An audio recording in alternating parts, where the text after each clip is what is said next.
Greetings and welcome to another episode of At Astra, Kansas Money Talks podcast. I'm Joe Bluebon. I'm here with our hosts, Bob Schwarz and Mark Johnson of Bob Schwarz Financial, located in Silver Lake, Kansas, also with an office in Victoria, Kansas. And we're going to talk about money and the impact it has on Kansas and the Kansans. And I think today we want to spend a little bit of time talking about college and financing college. Over the last decade or so, college has really exponentially grown. A lot of things have been impacted by inflation, but one of those is college tuition cost, and of course everything that goes along with going to college, housing, everything. It's become very expensive for students and parents that are funding those students. So we're going to take a little bit of time to talk about how Kansans can fund college, whether you're in-state or out-of-state tuition. And I think one of the things that, it's been around for a while now and definitely popular are 529 plans. So maybe, Mark, can you tell us a little bit about what 529s are and how they might help somebody get through college? Yeah, so 529s are kind of what I would consider maybe the best way that we would say to save for college right now in Kansas. If you're someone that wants to get started early, helping your kids find a way to pay for school. It's a tax advantage savings plan that allows you to put money in for your kid. Then eventually one day they're going to be able to, that money's going to grow tax-free, federal tax-free, state tax-free, and then one day they're going to be able to pull that money out and use it for college expenses. And that's a pretty powerful thing with the time value of money and the potential for growth. So with the 529 plan, you mentioned the tax advantage. So can people contribute to a 529 and not pay federal taxes, state taxes? How do those tax advantages work? The big tax advantage when you're contributing is you have a state tax write-off, so which is pretty awesome. You get it's $3,000 per parent, so you can have $6,000 per student. Yeah, per student for if you're a two-parent household. So $6,000 write-off for state taxes. Yeah, so state this is going to be a taxes, post-federal tax, so this will be after tax when it comes to federal taxes. Yeah. There's no tax deduction on that side of it. Exactly, yeah. So someone funding $6,000 to a 529 in a 5% Kansas tax bracket, which is probably average for someone that could put away $6,000, would get a $500 tax break. No, I'm sorry, $300 tax break. Yeah. So, and I guess while the tax deductions are nice, that's really not where the savings comes in. I think what we're talking about is more on the back end. Once you've had all that growth, fingers crossed, we have nice growth during that time frame. That's really where the advantage of this lies, don't you say? Absolutely. One of the key things for money to make money is to have some time, especially in the equity markets. Much easier to predict return over longer periods of time than it is to talk about what the stock market's going to do today. And so consequently, someone getting a head start starting when a child's born basically has 18 years, as we all are aware, until that child goes to college. And I think one other thing we want to make evident to everybody is expenses after high school can include, cosmetology school, trade schools. Welding school, anything that's after high school and requires a certificate of some type. Yeah, I mean, the 529s option, if you get going early, let's say you start it right when they're born, if you're consistent with it, can just pay huge dividends over time. I mean, you're looking at some really awesome opportunity for your money to work for you by the time they're ready to graduate. And some people had a concern for a long time about what if I overfund my 529? And the government has kind of done a little bit to fight or kind of figure that out, how to figure out those concerns here in the last couple of years with that Roth conversion. And we'll talk about that here in a second. So And I think it was Secure 2.0 is the name of the bill that allows people to fund. But I think also, like I know, this is actually a perfect topic because I'm going through this right now as I have a freshman in college, and we have contributed to a 529. And the overfunding was a concern that I had and kind of actually kept us from putting more money into a 529 than we probably should have just for that reason. So one of the things that's also a tool is, let's say you save for your oldest child, and that oldest child decides they're not going to go to school. You can change the beneficiary as well, and that's another way around over savings per se. The beneficiary can be switched on those. Yeah, exactly. So, if let's say your first child's an incredible overachiever, gets tons of scholarships, we have a lot of money, and that money can get rolled down to your other child that might need it more, maybe to the next one. Say you have a lot of kids. Maybe somebody's going to go to get an advanced degree. Yep. And then you can load them up by using one of the, something like that. So, yeah, it's very portable between children, portable between grandchildren. Yeah, so that's definitely one thing that helps. But one of the things that you just mentioned, and that just came in over the last couple of years, is the federal government has allowed these to be converted to Roth IRAs for that beneficiary. Now, there's a lot of rules that go along with it. We can kind of touch on some of those, but since a 529 is after tax and a Roth is after tax, then they've allowed those to kind of interchange a little bit as long as you meet some of those guidelines. So you have a child that gets scholarships of some type and doesn't have to use very little of their money. Correct me, is it 35,000? 35,000, yes. So you've got a 5-year period where you can convert $7,000 a year of that. And if you take the time value of money, say that person's 23 years old through 28, and they have $35,000 in a Roth IRA, it's, the power of compounding, et cetera, is going to make that a very exciting thing. But again, let's get back to how do we pay for college, because I know there's a lot of other things we're going to visit about. Yeah. So the 529, every state, I believe, has a 529 plan. So since we live in Kansas, and the Kansas plan is called Kansas Learning Quest, does that mean that I need to contribute to Kansas Learning Quest if I want to open a 529? No, not necessarily. That's just one of the options. There's all sorts of options. That's just the one that Kansas kind of pushes.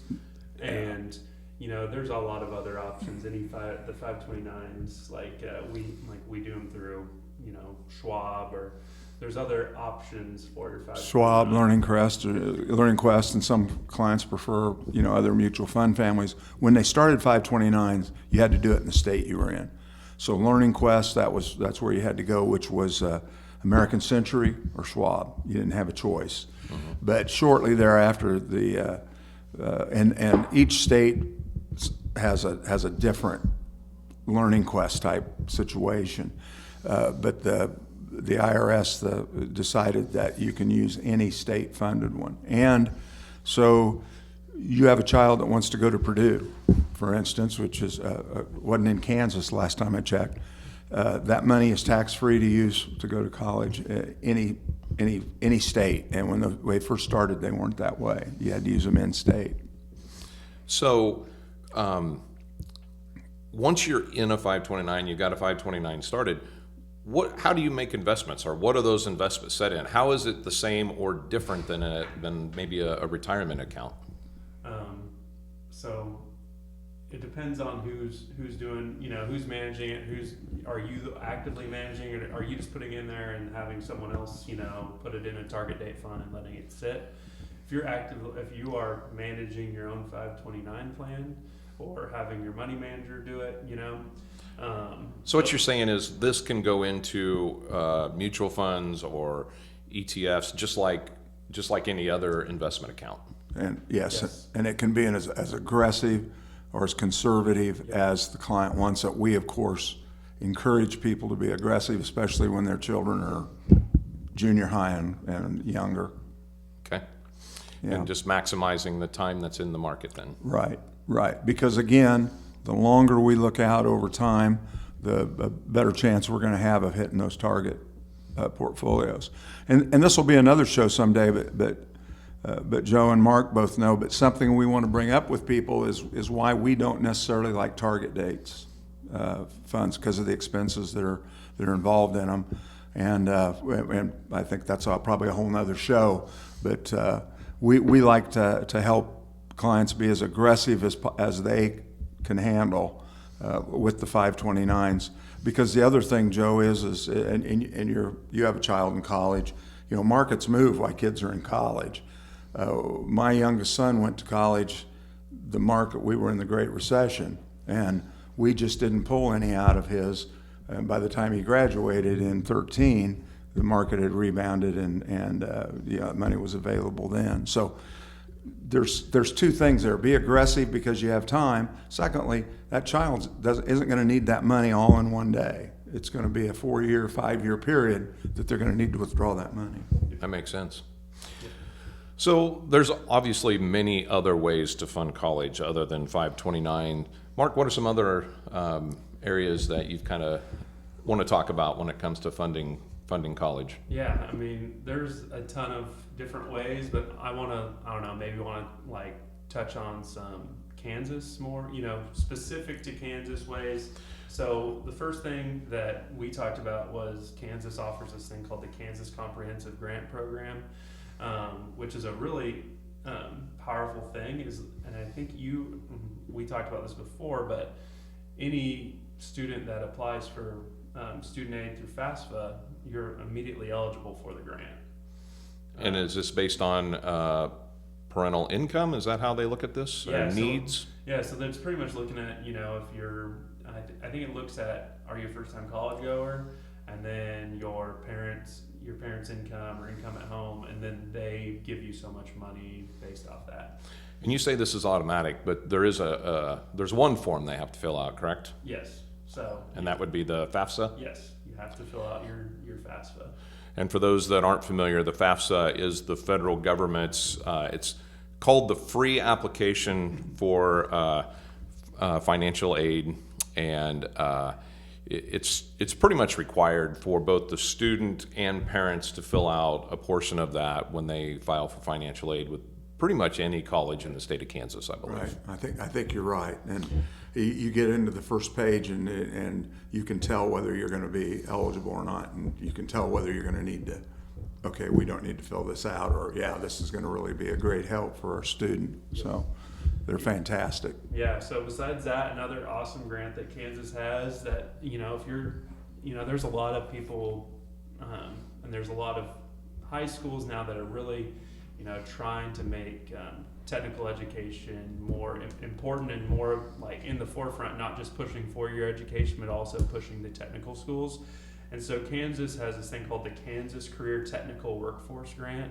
And so that pretty much, it's designed for students that want to go to these 2-year technical schools and get these certifications in high demand fields in Kansas. So allows for our student aid to go to these kids that want to contribute to the Kansas workforce in these needed positions that we have. And I don't know, off the top of my head, I can think of like the wind energy program.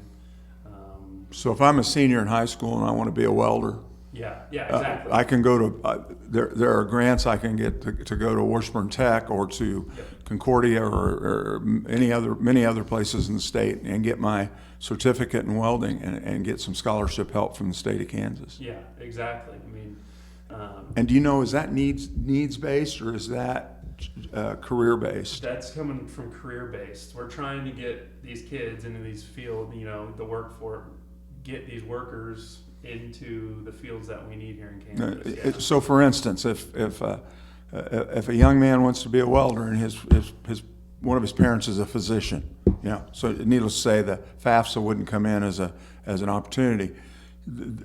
Technically, they could probably get a welding certificate and get some help from this Kansas grant. Probably, yeah. And the other amazing option is most schools now have some sort of partnership with these technical, right.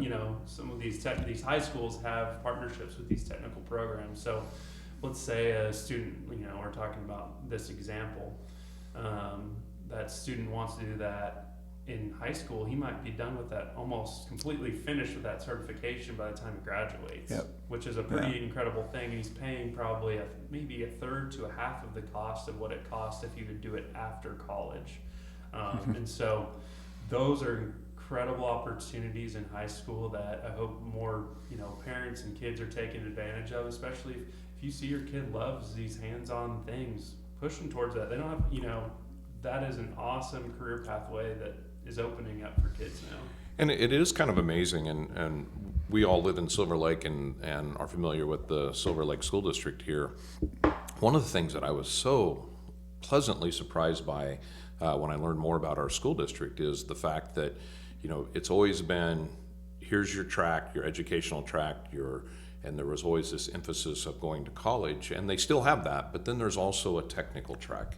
And students that more on that technical side of things, where college really, it's not that it's not an option, it's just that they don't need that because they're on the more technical track. So you're seeing more and more high schools get involved with that as well. And then within, the workforce, there is a lot more emphasis on those technical certificates and trade schools, and our economy is really centered around those blue-collar jobs where those technical skills are so important. So I think the future's bright for our students that are coming out that don't want to go to college and just want to work in those technical industries. And sounds like a great opportunity for them. Yeah. I think it's awesome. We had a client last spring that had plenty of money to send their child to college, but that child wanted to get his welding certificate, and that's fantastic. And our education system probably needs to firm that up, that there are different paths that you can take as a student, because I think all of us are, I'm much older than Joe, and Mark is younger than my youngest child, but we were all told to go to college, right? Yep. That's what we were told, or go to the military. Nobody was talking about get a welding certificate or become a welder. And those are all, those are things we really need in Kansas, because our workforce isn't growing. So we need people on the technical side of things. And that's a great segue. It's like you almost planned it, Bob. One other way to help pay for college is the military track. That's something that's been there for years and years and years. But as somebody who spent 30 years in the military, I originally joined back in 1991 because I wanted some college money. I needed that extra help to make it through, and I planned on a one-term enlistment, get that college money, and it turned into a 30-plus year career. But that is also an option. And even back when I joined in the early 90s, there was an emphasis on helping members of the military get their education. But over the years that I was in, I saw that grow and grow and grow. And now, if somebody joins the military and they don't, use their educational benefits, that's kind of on them, because those education benefits are very, very strong in the military now. Well, and my grandson his best friend is joining the Army Guard, and the funding he's going to get. He's a brilliant kid. He will go to college, but he doesn't know what he wants to do for sure. Well, my goodness, what an opportunity for him to serve his country and to get an education paid for. It's a fantastic opportunity, and I think more young people would be well served to take the advantage that you did as a young person, and we're seeing other young people do now. And it's more than just the educational benefits that are available. There's a trade you're going to learn as part of the military. They obviously have a reason they need you to join. They're going to teach you that trade, and in a lot of instances, those are immediately available to use within the civilian world as well. And I think, don't they teach you how to make a bed? They do. They do teach you some life skills as well. And how to get out of bed, and how to show up at work, and all good skills. And the kids are no different today. Kids are great today, just like they were when I was a kid. But all of us had to learn how to do all those skills. And I think the U.S. military is a great opportunity to speed those up. They will definitely teach you some of those just general life skills for sure, whether you want to learn them or not. Well, that's an excellent opportunity, and I believe the National Guard, the Air Guard, probably the Marine Corps Reserves, all of those probably have education programs for young people. They do. It probably gets into out of my league a little bit to talk about it here, but regardless of whether you go active duty, National Guard, Reserves, they all have their own educational benefits that are available.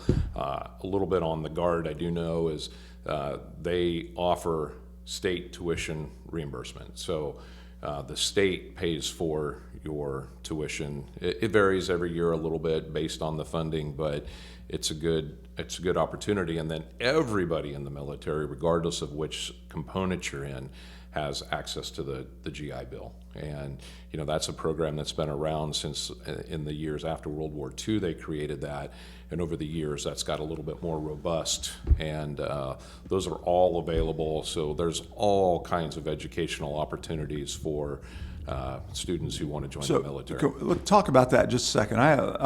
Let's talk about this instance. I have a nephew that's in the Air Force. I believe it's a 4-year obligation, and then another 3 years where they can be called back. Correct. If you are honorably discharged after 4 years, what is available in terms of if he says, okay, I'd like to go to college? Is it a tuition reimbursement? Is there some help with living expenses, et cetera? So on the active duty side, I believe that all rolls through the GI Bill. So the GI Bill has gotten more and more robust over the years. When I first joined in the early 90s, it was the Montgomery GI Bill.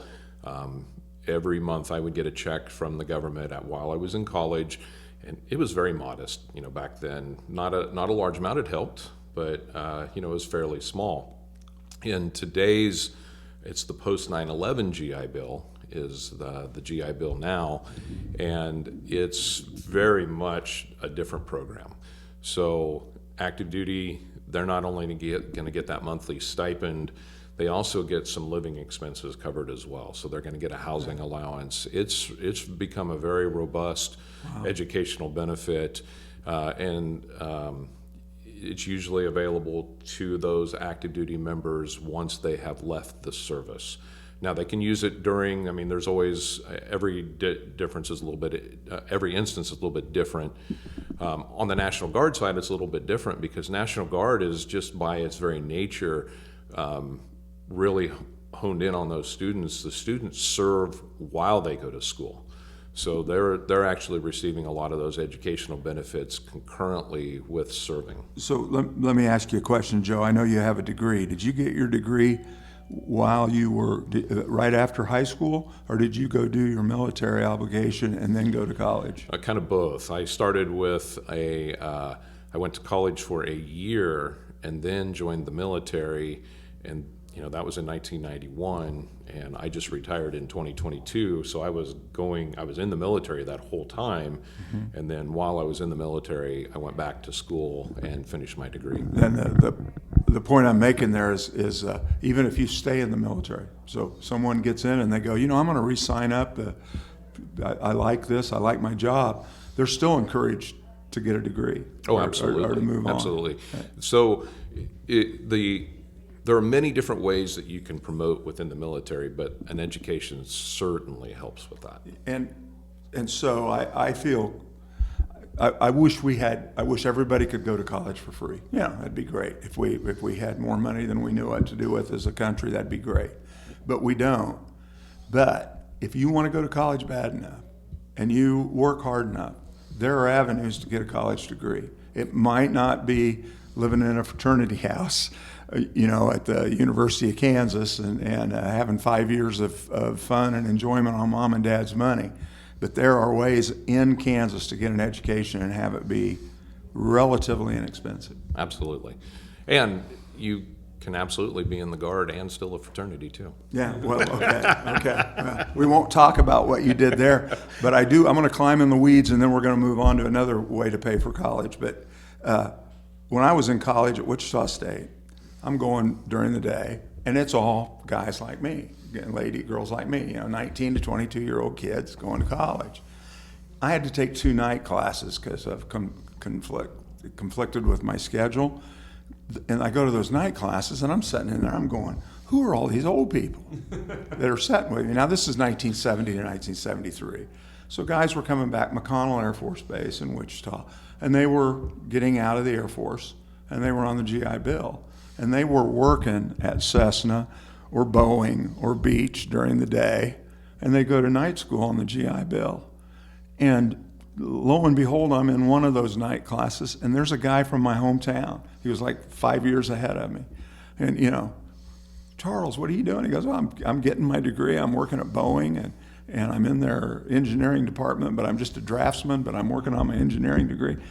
The guy ended up retiring from Boeing as a full-fledged engineer. Now, he was in Seattle when he finally retired. But he said he had no intention of going to college when he went into the Air Force. You know why he went in the Air Force in 1968 was Probably drafted. Yeah, because he was getting drafted. Yeah. So anyway, there's other ways to pay for college besides the military. We're going to talk about those a little bit. Absolutely. Sure. The other thing that popped into my head when I thought about this was when I was in college, I broke my leg when I was a sophomore, and I couldn't get around to classes very much. I had 2 surgeries, wasn't very fun, I was miserable, and school was really expensive for me just to not be able to get to class very easily. And someone told me, it's like, online classes are great, why don't you do that? K-State at the time where I went to college, it was more expensive to go to class online than it was to do in person. They had like a $500 fee for an online class. Mm-hmm. And so I was like, no, that doesn't really make sense either. And I started looking around a little bit more, and I'm like, I could just take this same class from a community college online for about half the price. And then I just looked on K-State's transfer requirements, and it transferred all the same. And so I think one thing that people need to realize if you're struggling to pay for college, let's say you're working, is that, your gen eds especially, your those general education requirements that you're going to have are going to transfer pretty much from any community college over to a major state college. So you're talking about XPOS 1, XPOS 2, your college algebra, your statistics, your basic biology. Those classes... It's a law, right? Yeah. In Kansas? I believe it is. But yeah. If you take 3 hours of it and pass it at a junior college in Kansas, it has to transfer to any state university. State or region school, yeah. So Washburn wouldn't maybe have to take it, but Emporia State would. Yeah, and that is a really easy way to save thousands of dollars, especially early on when you're not in your specialized classes in your 4-year university.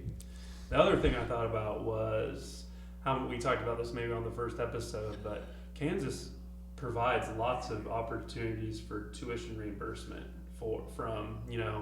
we've talked to a doctor that went out and worked in, I don't remember what small western Kansas town for, I think it was 5 to 6 years, and they paid for his med school, that rural economic, opportunity grant, I think is what it's called. I mean, there are ways to get those big expenses paid for by working and still being paid at the same time. Right. Yeah. Right. Or for example, my wife, she had her whole education paid for from K-State because she worked in a school district that or a title school district for more than 4 years after college. She just had to sign a pledge.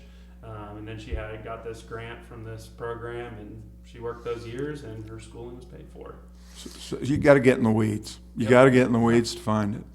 It's there.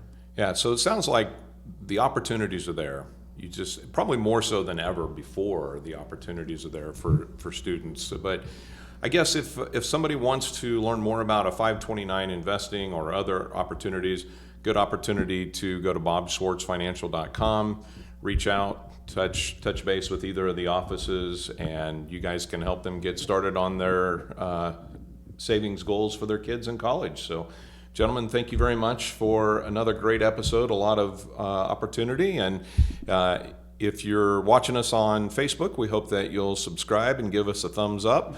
And of course, if you're on Spotify or Apple Podcast, please give us a 5-star rating if you feel like we deserve that. And until we catch you next time, thanks for listening. Thank you. Thank you.